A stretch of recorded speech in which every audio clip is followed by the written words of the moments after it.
So there's division of labor, but then there's collaboration. Right? And I wanted to sort of also touch on that. How do we crack this thing? Because I know me and you have talked about setting up a company or partnering, but we haven't really done it. Our collaboration has been just supporting each other, right? Just saying, okay, Godwin, you need this. I'm here. Oh, Osagie or Asa, I need something. I remember there was a Ice Prince song I needed to, which was funny because when he wanted to put out a song in 2010, he called me. I remember I wanted to put out an Ice Prince song and I was like, yo, I need this was 2017 or something.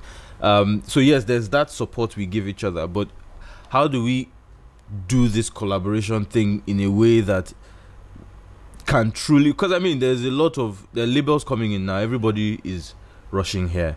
And I feel like I don't have an issue with them rushing here. I just feel like we're not strong enough to actually compete, which is a big problem. There's nothing wrong with businesses coming. It means that it's thriving. But we don't want these businesses to come and overrun our businesses. We want to be able to work with these people and not feel like we work for them. So how do we create this? What's stopping us from collaborating? So there's trust. There's understanding, knowing that, okay, you've spent how many years working on building Godwin's Home? You spent how many years building the plug? I've spent how many years building the zone agency? So everybody's concerned about, oh, what if we merge and then 3 months later we clash? There's a clash. Or what if, okay, let me use myself. Let me say, what if Osagie wakes up now and runs away with whatever, investments we need to pull in as a company? What if she wakes up and relocates to Australia or something? So trust, understanding. I think we can collaborate. So I think we need to make deliberate efforts to start from somewhere. I mean, I like what I think it's Kola, Benga, and what's this boy's name? Redman? No. Who? They've set up a company. Okay. Orelua. Yes. Yeah, Orelua, I like what they're doing. They've set up this. They came together as double sis. Yes. Yeah. And they've set up a company. I didn't even know it was them. I just randomly came across something, and then I started looking at the clients on the list. Saw major banks, saw Tenny, so I called. So I was like, okay, so they were all working individually, and then they decided, look, and I think the earlier the better. I mean, it makes sense. That's what Bizzle and I did, because we're doing so much work together with different companies, and we're like, bro, why are we deceiving ourselves? Yeah. So we've been talking about it for a while. Osagie even give me shares in a company. So what we need to, that. Thank God you didn't take it in metal that year. Metal was a mess. Anyways, so what we need to do is make a deliberate effort. Bizzle and Asa coming together. There was a deliberate effort. There was a conversation. Let's not talk about it. Let's just do something. So that's how it should start. I think it's also there's also the fear of failing. Because that's my point. No, that's what I'm saying. Like there's the fear that what if it doesn't work out? Will it cause problems? But I feel like you won't know until you try. One thing I'm even doing now, like with the younger artists that I work with, like with Good Girl Ellie, with Atifire. So I have they each have a personal manager and a road manager. So I'm like it's something that I started with Good Girl Ellie, and it's been perfect. So I'm not necessarily involved.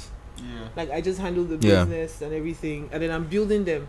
You get like the personal and roadmap. There's even stuff that I'm doing with some of your students. Periscope. Okay. Yeah. There's a guy called Stainless who they manage.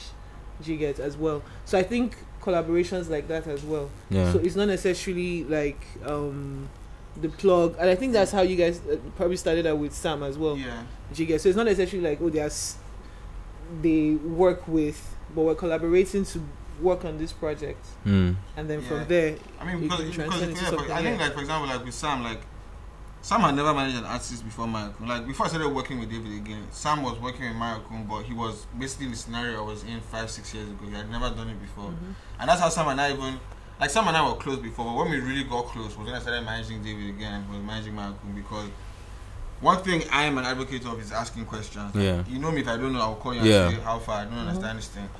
Sam is like that too, and that's how he eventually grew. Like business-wise, Sam and I might have 4 or 5 calls a month now. Our calls now is, oh guy, how far? Let's go out tonight, because he's learnt. Yeah. He's in a place. He has bodied and watched and soaked all of it in. So it's kind of thing where like he has that thing, and it's something I always say to the other staff in the office. For example, I'm like, guy, you've been working here for 2 years. I don't want you to die for me, but oh yeah, this guy's video is coming out today. Distribute it without calling me once. You should be able to do that. Yeah. Like I don't know, and that's my thing. Like one of the things I tell people all the time is like me. I rather everybody that works for me leave me today and be able to say, oh, at least I learned how to do this. I learned how to do this. It's so a thing like Basil is super hard on all our stuff, for example, because he's like, guy, you've been here for this long and telling me that you cannot do this, you cannot do that. We want to put together a proposal for something now. I'm as busy as I am. I'm still the one drafting a notice for you. I'm like, bro, come on. Like this. I think it's also the fact that I think one of the things we all have in common, and then you mentioned it about Sam Frank as well, is when we don't know, we don't act like we don't know. We don't. You know what I mean? Like, if I don't know, I know how many times I've called Osagie to say, Osagie, how far with this? I know how many times I've called Asa. It doesn't matter. Do you understand? It's not even a situation of age. It's just a reality of, I don't have this information. This person has it. How do I get the information? And too many people are stuck in that. I don't want to show people I don't know. No, but I give the next generation of managers coming. I'm not close to that many of them, but minus Sam, Kola and Muiwa, who manages teams. Kola manages teams, and the two of them, 75% of our conversations are like, oh yes, sir, how do you do this? What do you think about this? And that has basically bonded us and made us actually make us friends. Because I'm like, this guy, I don't think you're stupid for asking me a question. Clearly, I've done it before you, so obviously it makes more sense. Like, I wish back in the day I had somebody who could come and tell me, Jonathan, don't sign with Sony now, don't do this. You know how much better my life would be right now. Yeah. I wish. There's nobody.